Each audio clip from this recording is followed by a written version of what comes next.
Hello everyone, my name is Muskan and today I am here to share my views on economic growth post pandemic. What happens to an economy after a major crisis? It usually recovers, but the path it takes can vary.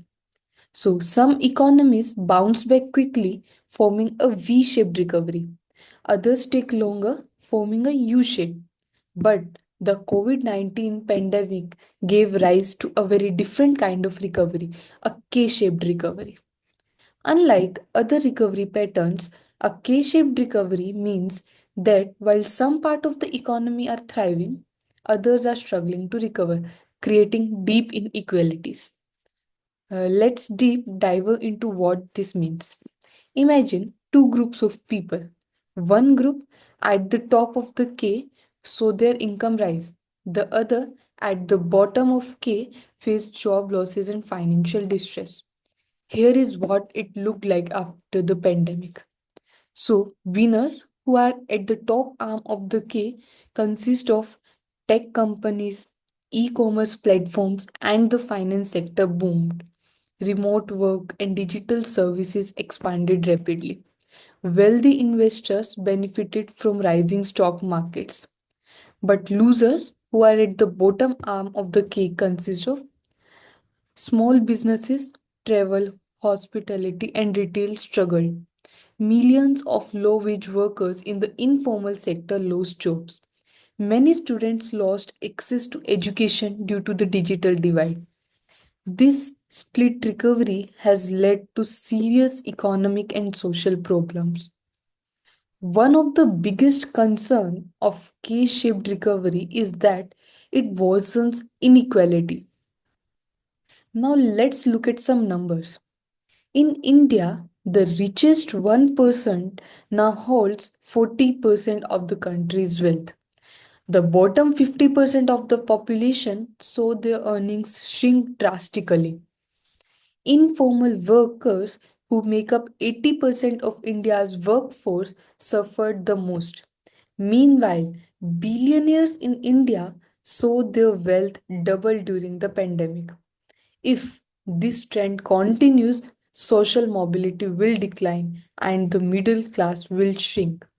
Now the question arises, how do we fix this?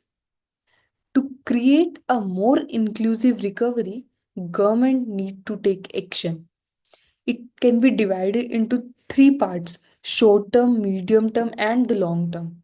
So, the short term initiatives include direct cash transfers and subsidies for small businesses, skill development program to help workers transition to new jobs, expanding food and healthcare benefits for struggling families.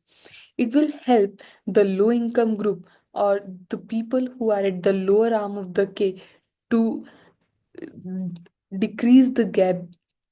Then the medium term initiatives include investing in infrastructure to create more jobs, strengthening social security nets such as unemployment benefits, providing low cost loans for startups and small businesses.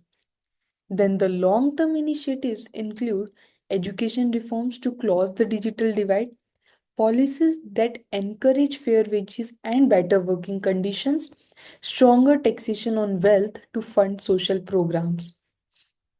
However, implementing these changes is not at all easy. Why have not these solutions been widely implemented? There are three main reasons which are impacting the implementation part.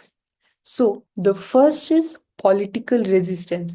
Many governments favor business friendly policies that protect the wealthy. Next is the limited budget.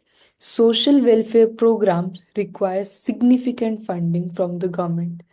Third is bureaucratic delays. Even when policies exist, implementation is often slow. Without bold political will, these measures will remain on paper. We have seen this before. After the 2008 financial crisis, economies that invested in inclusive growth policies recovered faster. So, the post pandemic world presents a choice: let inequality grow or create an economy where everyone moves forward together. The K-shaped recovery is not inevitable. It is just result of policy decisions. The question is, will we choose an inclusive recovery? So, what do you think? How can we ensure that no one is left behind?